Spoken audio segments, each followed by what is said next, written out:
é você, André, que eu quero para ser meu talmidim. Você vai aprender comigo. São 3 anos. Vocês vão ter um aprendizado diferente. Aí ele chega e fala para João, para Tiago, que também eram pescadores, lá em Cafarnaum, em Betsaida. Venham, passem aqui, vão agora trabalhar comigo. Vocês vão ser pescadores de homens. E ele vai passando um por um. Até tinha um que era revolucionário. Tinha um que ninguém, quem sabe, queria ter ele junto. Que ele era revolucionário, que era Simão o Zelote. Porque os zelotes tinham um sentimento de fanatismo, e eram um aspecto de revolução. E esse Simão Zelote também é chamado.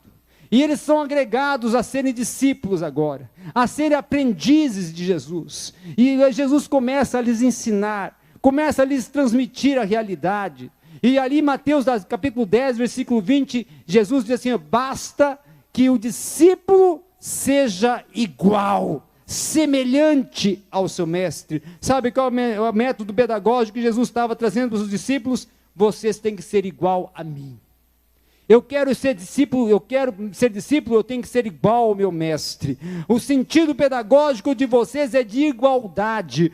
Como eu falar, vocês vão falar. Como eu agir, vocês vão agir. Como eu me comportar, vocês vão me comportar. Andai perto de mim. Existe uma expressão em Israel que todo discípulo devia acompanhar o seu mestre até ao ponto de receber a poeira do seu mestre sobre o seu rosto. Sabe o que acontece? Os discípulos acompanhavam Jesus, acompanhavam ao ponto de receber as poeiras do andar de Jesus sobre o seu corpo. Eles tinham intimidade com Cristo. Todo discípulo tem que ter intimidade com o seu mestre, conhecer ele a fundo, conhecer a sua doutrina, conhecer o seu posicionamento, conhecer a sua forma de falar, a sua forma de sentar, a sua forma de agir, a sua forma de orientar, a sua forma de aconselhar, a sua forma de amar, a sua forma de perdoar.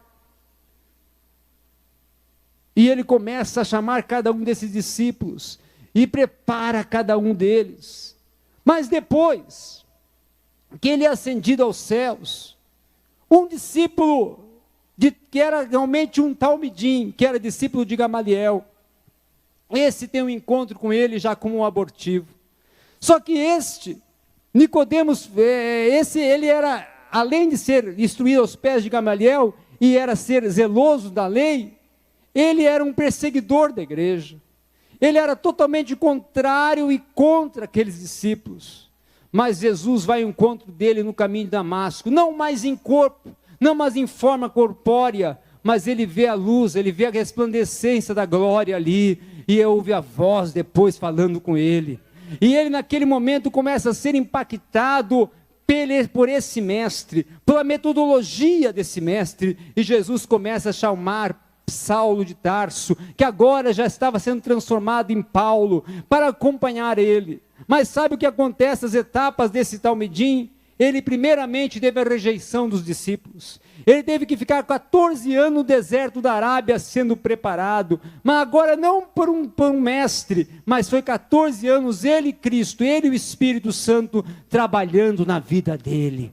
Depois então ele vai e se apresenta perante os discípulos ninguém queria saber de ter Paulo agora com eles. Mas um homem chamado Barnabé fala: não, eu vou levar ele comigo, vou levar ele lá para Antioquia, e ele vai estar comigo lá na Antioquia. E ali em Antioquia ele esteve durante 1 ano e meio, sendo também agora como um discípulo de Barnabé. Mas depois os dois são levados a Jerusalém, e lá no concílio, reunidos em Jerusalém, eles são despedidos, perante uma oração que estava ali, pastores, mestres, doutores e profetas, todos impõem as mãos, oram, e Barnabé e Paulo são enviados aos gentios. E nós vamos ver depois que mais tarde, ele escreve nas suas cartas, em 1 Coríntios, capítulo 11, sede meus imitadores, como eu sou de Cristo. E lá em Efésios, capítulo 5, ele vai dizer assim, sede imitadores de Deus. Sabe, igreja, nós como discípulos, nós como os talmidins do Senhor, precisamos ser imitadores, não de sentido de imitar como ele faz, como ele fala, mas mas no sentido de ser semelhante a Ele, procurar ser semelhante a Ele no falar, ser semelhante a Ele na forma de amar, ser semelhante a Ele na forma de perdoar, e aí a sociedade verá que nós somos enviados por Ele. Por quê? Porque a sociedade vai ver, ali está as marcas da cruz de Cristo naquele discípulo. Ele ama como seu mestre, ele perdoa como seu mestre, ele fala como seu mestre, ele estende a mão como seu mestre, ele impõe a mão sobre o paralítico anda como seu mestre impunha, ele tem a mesma autoridade que o seu mestre tem, ele fala com poder como o seu mestre fala. A igreja vai ser a igreja que vai impactar a sociedade, que vai comover a cada povo, cada sociedade, cada estrutura, cada cultura, a partir do momento que nós se conscientizarmos que nós, como discípulos, precisamos nos identificar com Cristo. E identificação é quando eu e Ele estamos íntimos, quando eu e Ele temos um relacionamento profundo. Isso é intimidade. A Igreja Assembleia de Deus, em 1911, ela iniciou nesse berço brasileiro com homens que tinham intimidade. E eu quero agora aproveitar os tempos que me restam, ainda antes de entrar no próximo e último tópico, falar da intimidade de um homem, que esse eu tive a oportunidade de conhecer mais de perto, e quem sabe até ser um pouco o talmidim dele. Este homem entrou no Brasil em 1918, fazia 6 anos que a Assembleia de Deus já tinha sido implantada. Esse homem chega no sul do Brasil, ele vai a Porto Alegre, sobe um monte, e naquele monte Deus deu uma visão para ele: olha, há anos à frente, neste monte vai ter uma avenida que vai se chamar General Neto, e aqui vai ter o meu templo.